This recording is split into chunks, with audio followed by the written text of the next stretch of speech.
Hello students. In this video I would like to share a very brief introduction to the concept of electron affinity, abbreviated EA. Now electron affinity is a very similar process to ionization energy, and it is sometimes confused with it. But electron affinity is the energy that is released.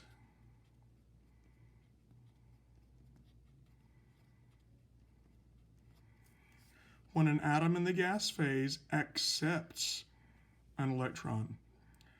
So you can see right away that it's basically the opposite process of the ionization energy. Ionization energy is the energy that you are required to put into an atom in order to pull an electron away from it. But the electron affinity is the energy that is released when an atom in the gas phase gains an electron or accepts an electron.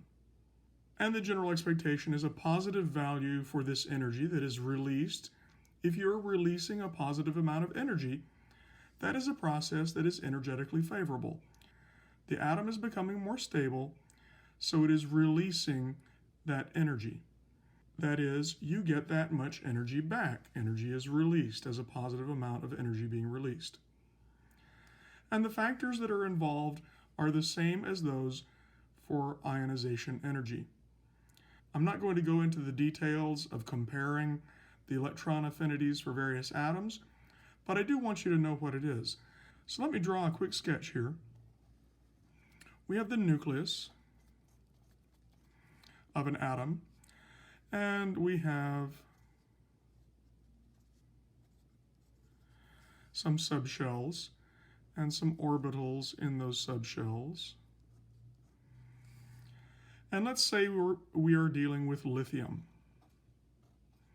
which has 3 electrons. Actually, rather than lithium, let's use a nonmetal. Let's go to fluorine. So fluorine has 9 electrons. So that's 1, 2, 3, 4, 5, 6, 7, 8, 9. So that's fluorine right there. And we know that nonmetals energetically prefer to gain electrons, and we can see on the periodic table that fluorine is going to want to gain 1 electron to become isoelectronic with neon. So when we have an electron that's in some other atom, perhaps a metal, and this electron is accepted by fluorine to become more stable, we have now become a fluoride ion. So now with that extra electron in there, we are now the fluoride ion. And as this happens, this releases a certain amount of energy. There's a delta E, and therefore, as we know, when there's a change in energy for an atom, and the atom releases energy, that atom is given off as a positive value of energy, positive energy. So remember, the electron affinity is the energy released when an atom in the gas phase accepts an electron. So this fluorine alone by itself has accepted an electron. And in doing so, the fluorine atom has become a fluoride. It has lowered in energy. And as it has lowered in energy, it has overall lost energy, and the energy is then emitted as a positive amount of energy. And that shows that the process is energetically favorable because we got energy out of it. So that energy that is released is the electron affinity. So that's what electron affinity is. It has very similar trends to ionization energy. So the general trend is, if you have your periodic table,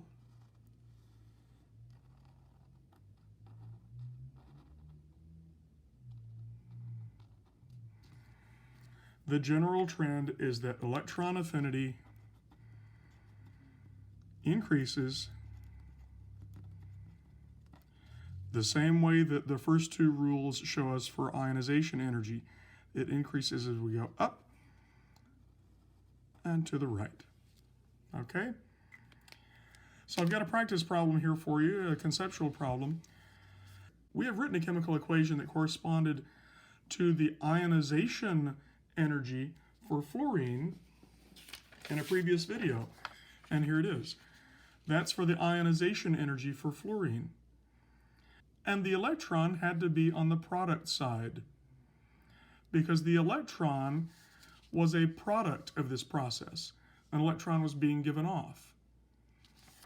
But in this process, for electron affinity, a lone electron is not a product of the process because at the end of this process, I no longer have a lone electron. In fact, an electron was a reactant on the left-hand side of the equation.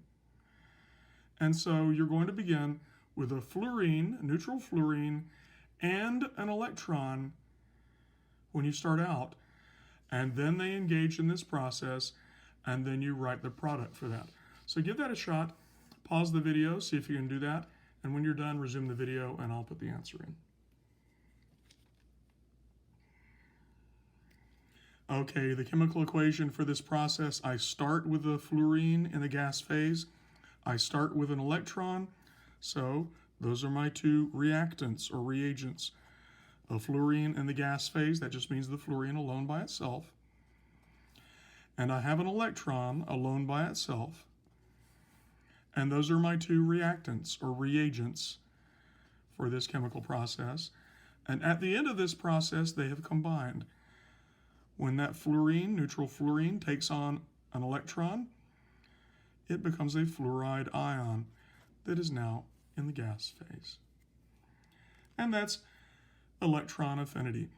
And just the same way that we had exceptions to this Rule 2 trend for ionization energy, there are exceptions to the electron affinity Rule 2 trend, but they occur in different places on the periodic table. And we're not going to go through those exceptions, but I just wanted to introduce you to the concept of electron affinity. And it's basically the opposite, the reverse process of the ionization energy. Ionization energy, you're giving off an electron and you're having to input energy to force that to happen. Electron affinity, you're gaining an electron and therefore you're releasing energy as that happens.